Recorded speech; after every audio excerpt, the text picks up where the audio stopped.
Estamos sempre ouvindo que fazer exercício ajuda-te a emagrecer porque aumenta o gasto energético, gerando um balanço energético negativo. Mas será que isso está correto? Ainda hoje estão sendo publicados artigos científicos tentando mostrar que isso é verdade. Mas diversos grupos que estudam obesidade acham que isso está completamente errado.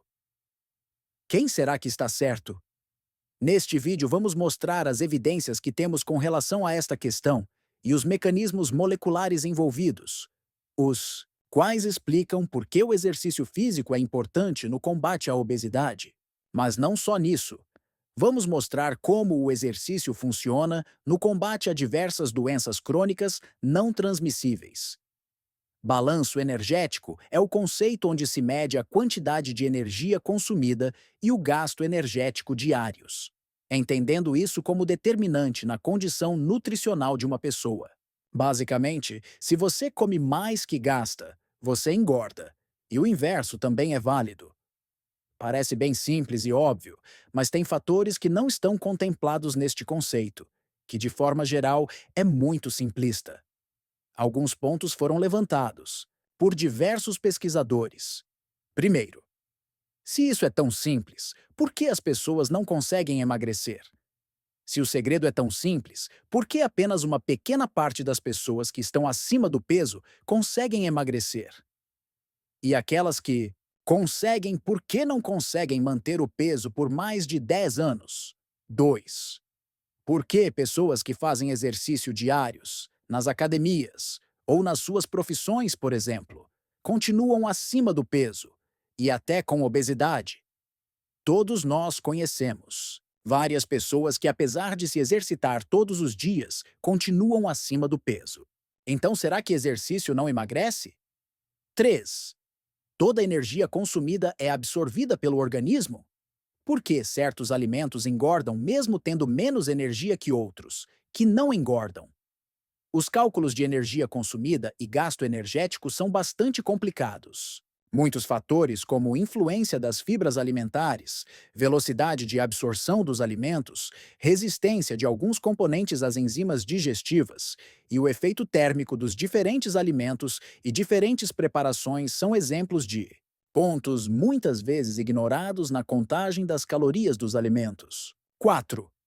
A quantidade de energia gasta durante o exercício pode mesmo ser suficiente para gerar um gasto energético negativo? Quanto precisamos comer para repor a energia gasta no exercício? Será que vamos ficar com mais fome depois do exercício? 5. Se a fórmula é tão simples, por que a pandemia de obesidade continua assolando a humanidade? Parece que o conceito que o balanço energético apresenta não consegue explicar todas estas questões. Então, vamos começar analisando quanta energia gastamos durante o exercício físico e quanto isso representa em torno de conteúdo energético dos alimentos. Pedalar durante 1 hora corresponde a comer 5 bolachas recheadas. Correr durante 2 horas na esteira corresponde a 200 gramas de batatas fritas. Será que vale a pena se exercitar? Vamos verificar a diferença no gasto energético entre pessoas sedentárias e aquelas que praticam exercícios. Um estudo realizado em 2020 comparou 3 meses de exercícios diários com exercícios feitos 2 vezes por semana. Quem se exercitava todos os dias gastava mais que o dobro de energia durante os exercícios, mas perdeu apenas 250 gramas a mais de peso ao longo do experimento. Isso representa apenas 25% de diferença. Em outro estudo mais recente, os autores afirmam que o exercício, por si só, não é suficiente para a perda de peso. Eles também destacam que o papel do exercício no tratamento da obesidade está relacionado ao controle do apetite. Concluem que, apesar do pequeno impacto no gasto energético, o exercício é fundamental no tratamento e na manutenção da saúde nutricional e metabólica. Embora os estudos mostrem que as pessoas que fazem exercícios gastam mais energia do que as sedentárias, essas diferenças podem ser anuladas com alguns biscoitos recheados ou pequenas barras de chocolate por dia. Assim, parece insuficiente para garantir a perda de peso. E o que a leptina tem a ver com isso? A leptina regula a fome de longo prazo, mas vamos falar sobre isso depois.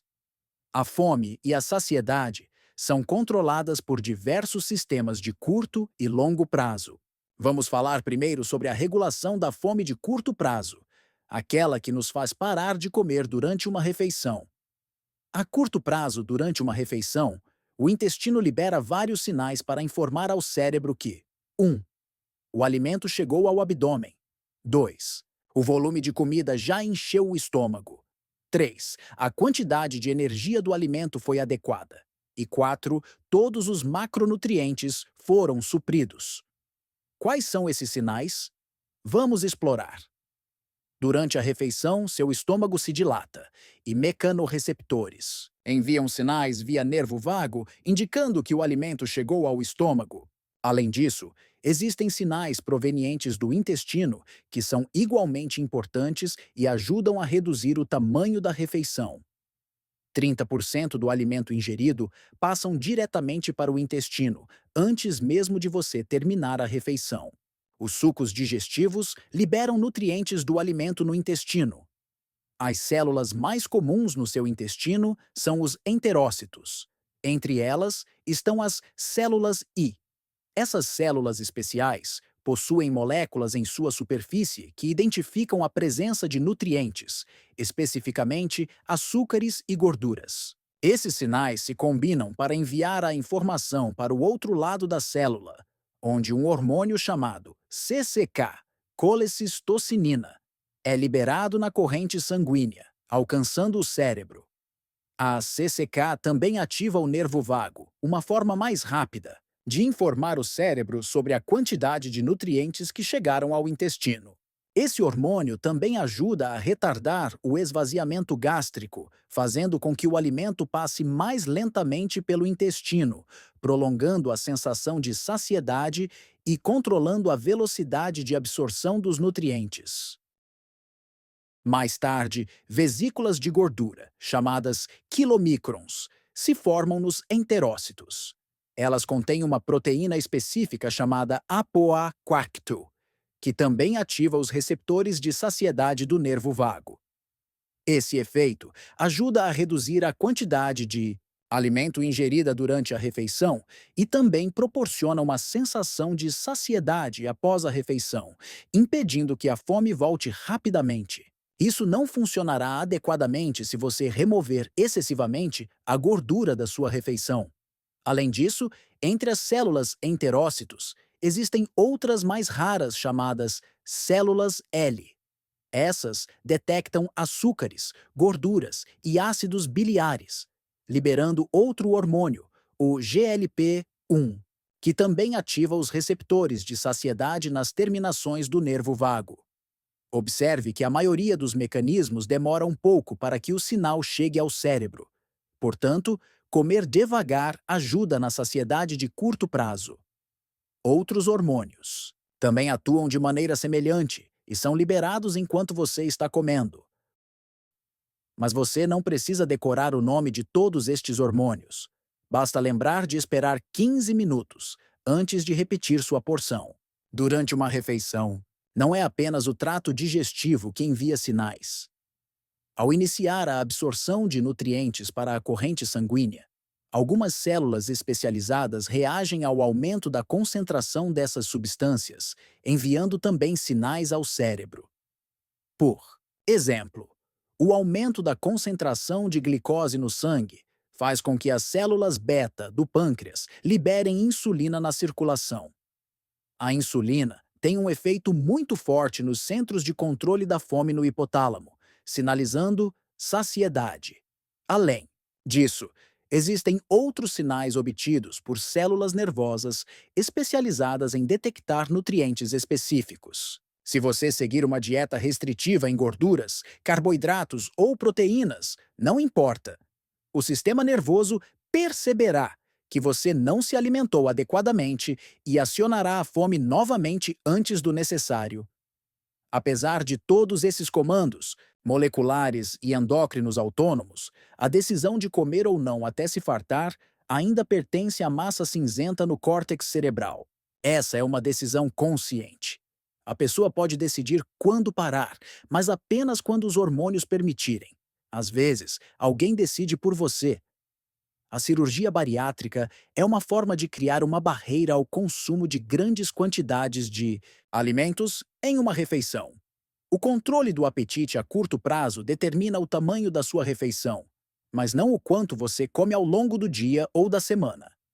Você pode comer muito em uma refeição, mas passar o resto do dia em jejum.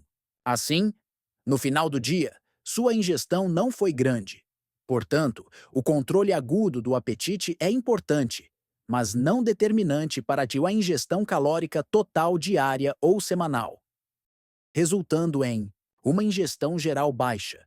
Por isso, os mecanismos de longo prazo parecem ser mais cruciais na regulação do apetite, com a leptina desempenhando um papel central no controle de peso a longo prazo.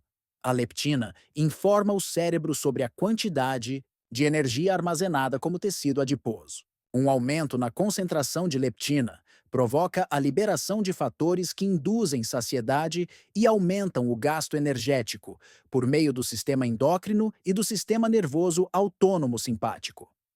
No entanto, a perda de tecido adiposo reduz a leptina, causando fome intensa e diminuindo o gasto energético, o que leva à recuperação do peso perdido.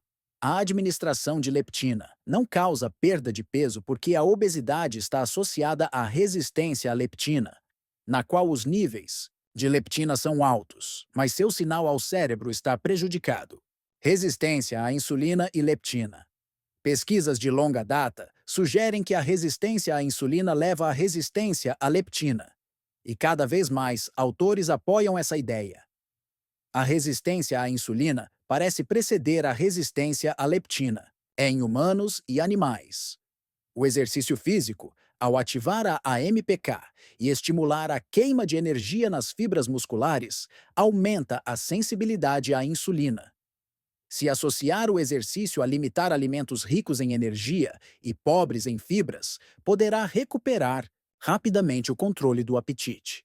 Portanto, o exercício não altera a balança energética de positiva para negativa simplesmente por aumentar o gasto energético, mas sim ao reduzir o consumo excessivo de alimentos devido à recuperação do controle do apetite. Apesar disso, sabemos que pessoas que fazem mais exercício físico têm maior gasto energético e que existe um fator dose dependente na quantidade de exercício e sua associação com a redução do IMC das pessoas, apesar de não ser um fator de dose proporcional à diminuição do peso. Conclusão. O que você acredita? O exercício leva à perda de peso porque aumenta o gasto energético ou porque ajuda a recuperar o controle do apetite? Se gostou do conteúdo deste vídeo, não deixe de conhecer o nosso livro. A Dieta Definitiva. Educação nutricional dos pais aos filhos. Se alguém lhe disse que o segredo para perder peso está em comer menos do que se gasta, esta pessoa está enganada. Todo mundo sabe que para emagrecer, você precisa ingerir menos energia do que gasta, e isso não é um segredo nenhum.